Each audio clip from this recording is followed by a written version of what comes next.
Hi y'all, Raidwald here. This is the fourth and final video installment of my refutation of Stephan Molyneux' Proofs for God Destroyed by a Philosophical Atheist.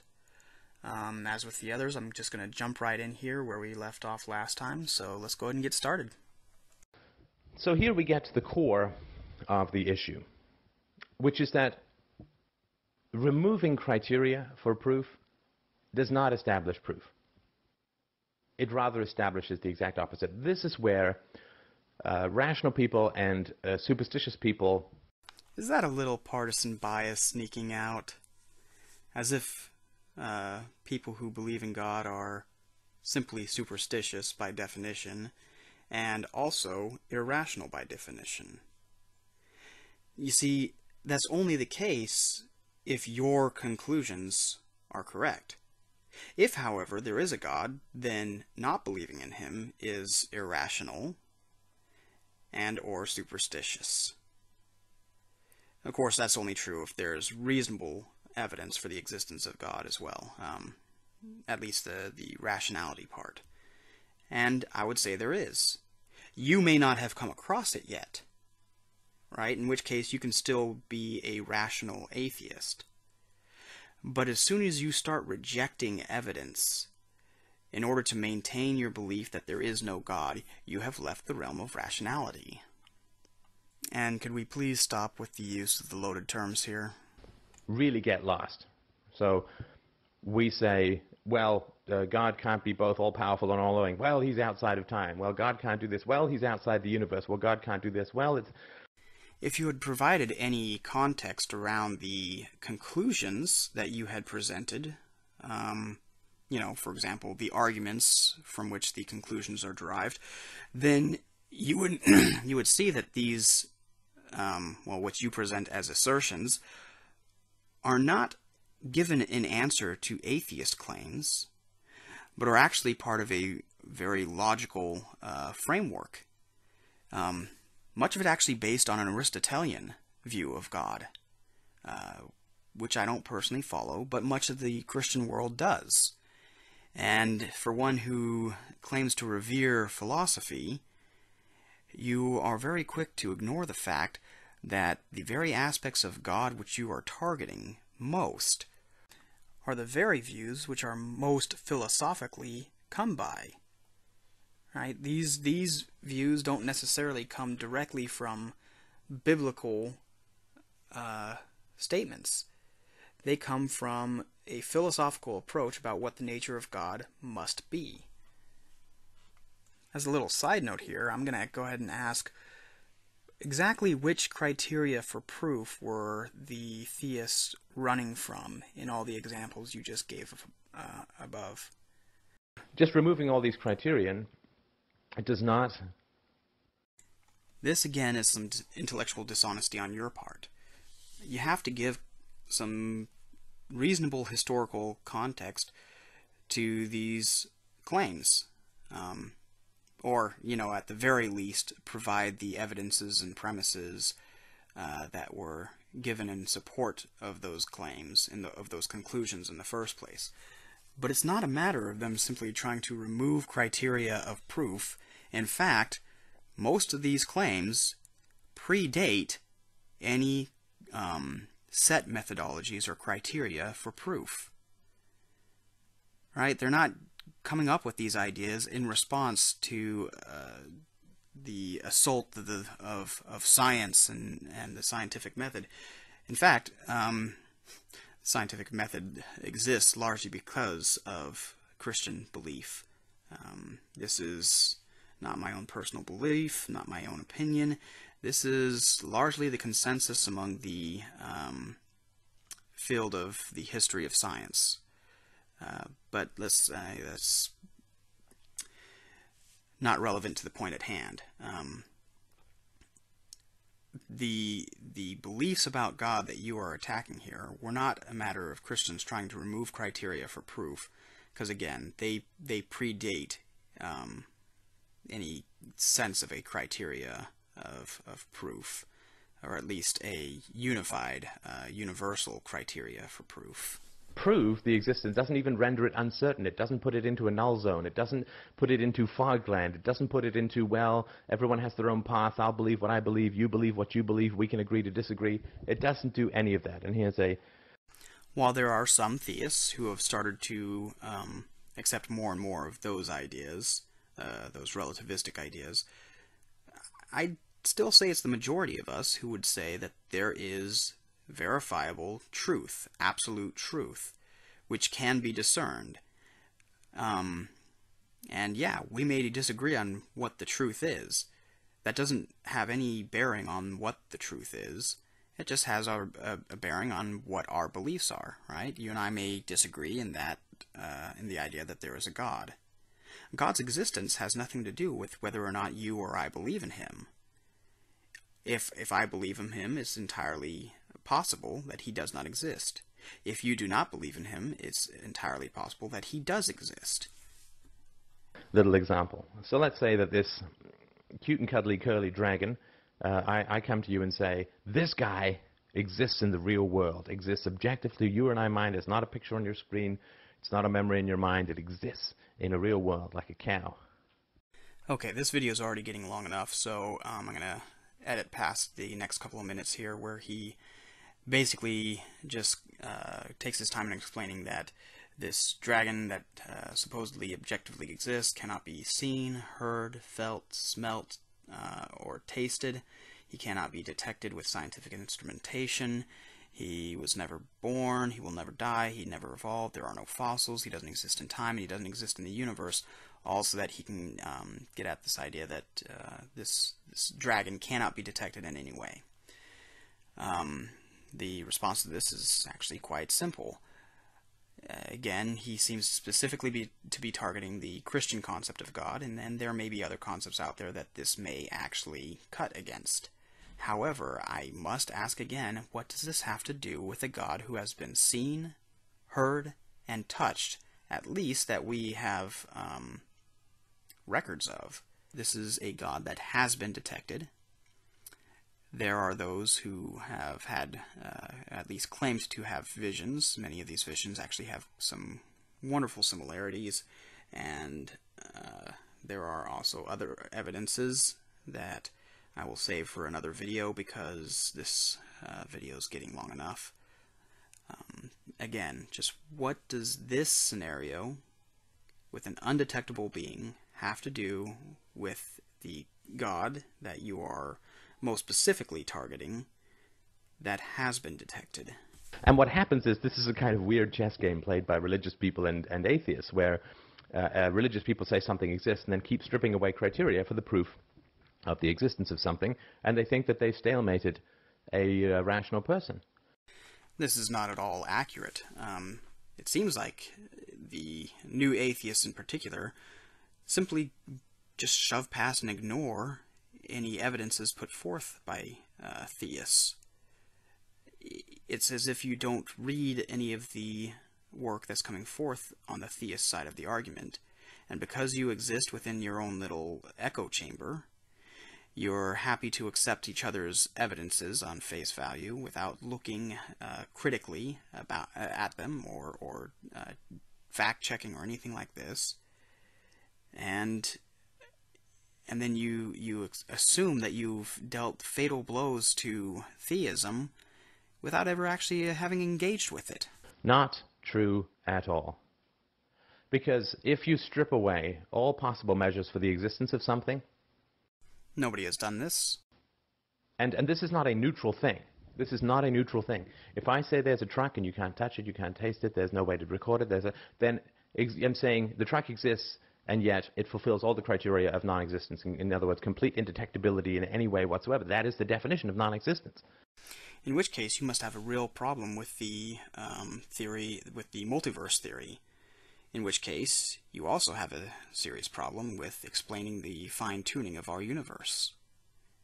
Yes, I will admit that the multiverse theory can explain the fine-tuning we see in the universe without needing to appeal to a higher being. It doesn't necessarily disprove a higher being, but it doesn't necessarily, but it does not require one. However, the problem is the multiverse has no more evidence for it than there is for God. In fact, it has considerably less evidence for it than there is for God, because there are eyewitnesses of God. Whether or not you want to accept those eyewitness accounts, they exist, and so there is some evidence for God. There is no evidence for a multiverse. The only evidence for it is the fine-tuning we see in the universe, which could also be seen as evidence for God. And here's another thing. There can never be any more evidence for the multiverse within the foreseeable future than there is now. Until such a point as we are able to leave our own universe and look around outside of it, we cannot verify in any way, shape, or form the theory of the multiverse. I'm happy to recant to retract this statement and apologize if anybody can show that there is a way of demonstrating the concept of the multiverse without leaving this universe. I'm not a physicist. I will not pretend to be one. So I'm happy to listen to what the experts have to say. But as for my layman's understanding, there is no evidence, and there will never be any evidence of the multiverse above and beyond the fine-tuning of our own universe. So if I say this truck which can't be perceived in any way, or this curly dragon, or a god, or anything like that, if I say these things exist and then they fulfill all the criteria of non-existence, there is no stalemate. There is no doubt. There is no stalemate. There is no gray area. This thing doesn't exist. If you weren't so ideologically driven on your point, then you could be more honest and say, this thing cannot be proven to exist or not exist. It is unfalsifiable. It cannot be touched by science. It is something that can only be believed, and believed blindly, unless there was a point at which it could be detected. But you still can't come to the statement that it does not exist without a burden of proof of your own. God exists. It's not proven.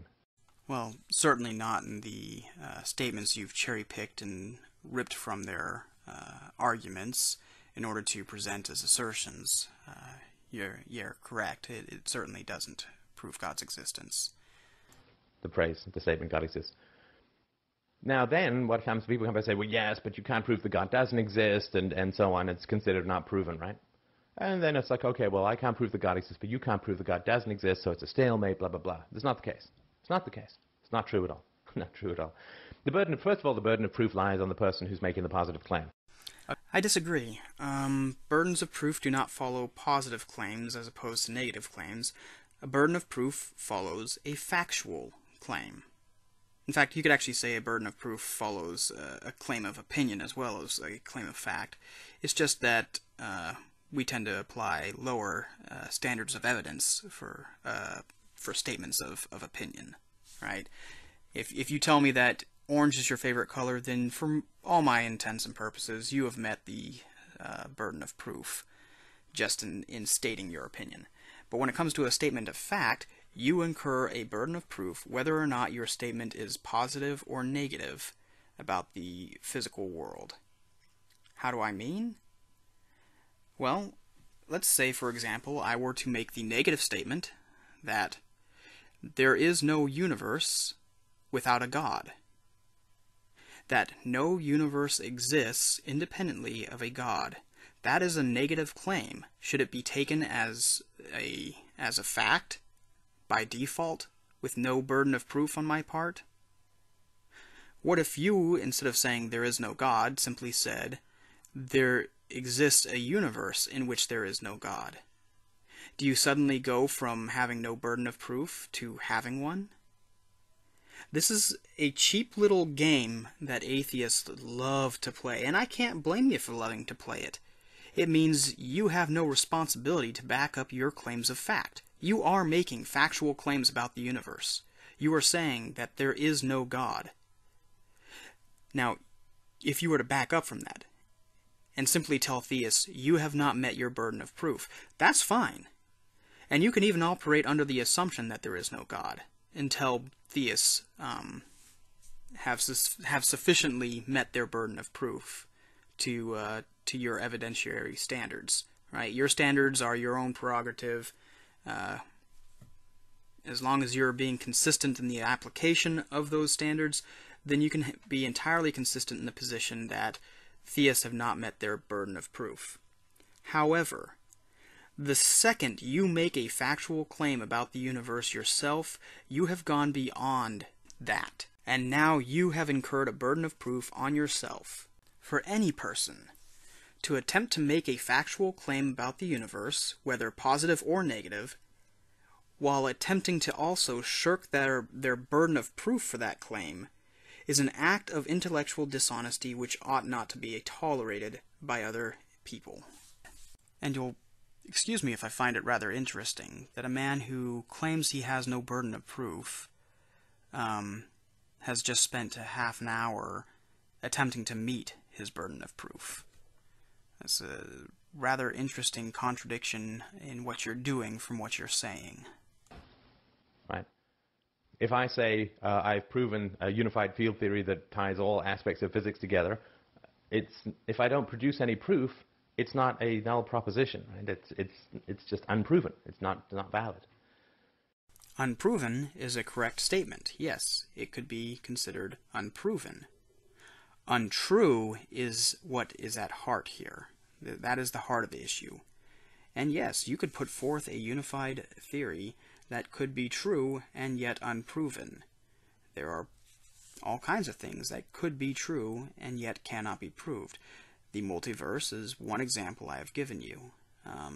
Also, according to Gödel's proof, I didn't bring this up earlier when you made the comparison of 2 + 2 = 5, because it's a stretch, but it's still kind of funny.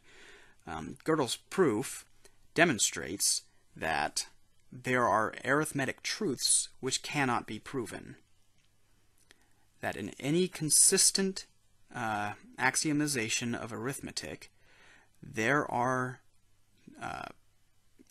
statements which are true but cannot be proven. It further proves that no axiomization of arithmetic can be proven to be consistent. But so it's just kind of interesting that there has to be arithmetic statements that we would look at and say, well, that's false because I cannot prove it. But that's not necessarily the case. All we know is that there are true statements out there that cannot be proven. Gödel's proof, look it up. Actually, no need. I'll link it below. So if you're going to say that God exists, then you have to make the case. You have to make the case. The atheist doesn't actually have to lift a finger to disprove the case. You have to make the case. And if you fail to make the case, then it's not valid. Removing criteria for proof does not result in a stalemate. If I say 2 + 2 = 5 and someone says, well, that is logically incorrect, and steps me through it, saying, well, math rules don't apply, man. Actually, I would say if the person could present Gödel's proof, could at least demonstrate how Gödel arrived at this proof, then they've not necessarily proven that 2 + 2 = 5, but that 2 + 2 = 5 actually could be plausible. It does not make me right.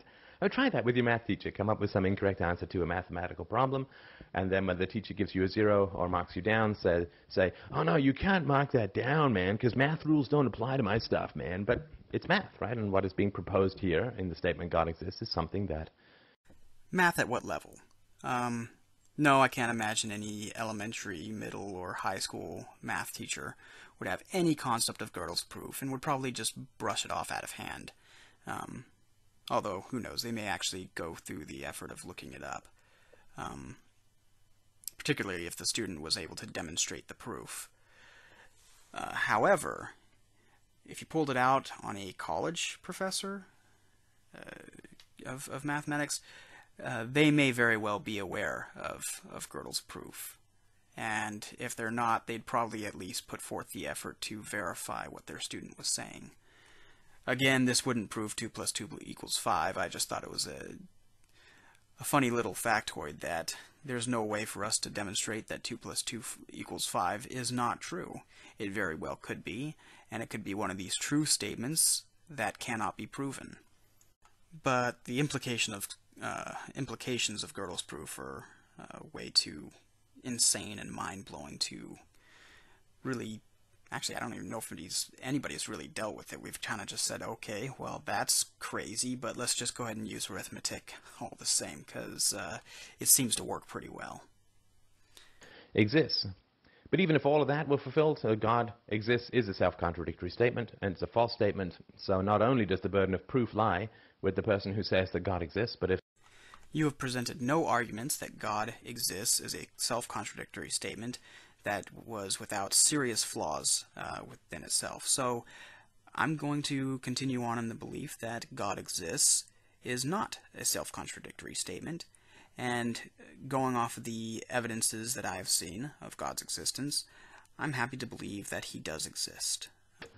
God exists turns out to be a self-contradictory statement, as we've seen before. It's automatically invalidated. Unless, of course, empirical evidence can be produced, because as we all recall, in any conflict between human logic and empirical evidence always wins. God and faith. God exists. The statement God exists thus equates to existence equals non-existence. You have not yet demonstrated this to my satisfaction. I believe my arguments so far have been valid and sound. I happily await your refutations. Consciousness equals the absence of consciousness or non-consciousness. You have not yet demonstrated this to my satisfaction. I believe my arguments so far have been valid and sound. I happily await your refutations. Outside of time is exactly the same as inside of time. You have not yet demonstrated this to my satisfaction. I believe my arguments so far have been valid and sound. I happily await your refutations. Outside the universe is exactly the same as inside the universe. Complexity equals the opposite of complexity. None of which has been demonstrated satisfactorily. Please address my refutations in a refutation of your own, and I'm happy to concede any point that you can demonstrate to my satisfaction. Faith? Really? Gonna go with faith on this? Faith is the belief that truth equals falsehood. This definition is so verifiably false and undeniably one-sided that it requires a high degree of intellectual dishonesty in order to present that definition. Faith is not, feel as if there's hope or an acronym. Faith is the belief that truth equals falsehood, that you can believe whatever you want despite reason and evidence. False. Faith is the principle of motivation behind all intelligent action. When you created this video, you had no knowledge that anybody would watch it or that it would be of value to anyone. But you did it anyway. Why? Because you had faith that somebody would watch it and that it would be of value to someone. You acted on faith. That faith can be misplaced is true, but that does not mean we should go throughout life without exercising faith ever, because then, quite literally, we would never do anything. Faith is a synonym for error, just as God is a synonym for that which does not exist.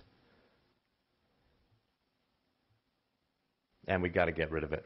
It's just poison. Again with the loaded terms. But let's go ahead and just say you effectively destroy all faith. You've destroyed with it all science, all human action, all human intelligent action. I guess there could be reactions and things like that that are not planned out beforehand.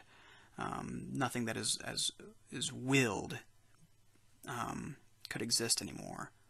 Why? Because it is faith that moves us to act. Faith, again, is just a trust in that which is unseen or unknown. A motivating trust in that which is unseen or unknown. It can be well placed, it can be poorly placed, but it is not error by definition. Stephan's about to go into his goodbye speech with where he's going to give his pitch for his website and his channel. I'm going to go ahead and leave it in here for you guys, along with a few other assertions he's going to make, and I'm going to offer refutations for. But I'm going to leave his pitch in here as a nod to my intellectual opponent here. Anybody who wishes to find Stephan Molyneux, well, here you go. Well, thank you. For more on the philosophy of personal and political liberty, please visit freedomainradio.com, where you can get free podcasts, books, articles, and videos, and a thriving online community of thousands of people taking on the challenge of pursuing philosophical freedom and happiness in their own lives. We even have, or I've even written a book called Universally Preferable Behavior, a rational proof of secular ethics, so that you can't hide behind the problem of, well, if there's no God, there's no good. I would say that quite the opposite is true. Only with philosophy can the good life be achieved, can happiness and security and love and intimacy be achieved. Only to be tossed out the second that you want to use the violence of the state to indoctrinate children with your views on God. I would not make this claim as to the ethics and morality of all atheists, but your statement earlier makes it almost inescapable when it comes to you. As always, do not waste your precious, precious life on superstition. I completely agree. We just disagree on what's superstitious. All of us have to go through this life seeking that which is true. And we need to be willing, if we're honestly seeking that which is true, to engage with evidence that is inconvenient to our current model of reality. I try earnestly and honestly to do so myself. Can you say the same? Are you willing to engage with the possibility that God exists, and with the fact that you have therefore gone this far in your life disbelieving in something that was true, or, another way of putting this, believing a falsehood? Are you willing and able to face that possibility while engaging with evidence for the existence of God, just as I am asked to engage with the possibility that there is no God while engaging with the evidences or the arguments on your side? Obedience to God is actually just subjugation to crazy people. Don't waste your life running off the lemming cliff of religion. Think. This is yet another claim that you have a burden of proof to demonstrate.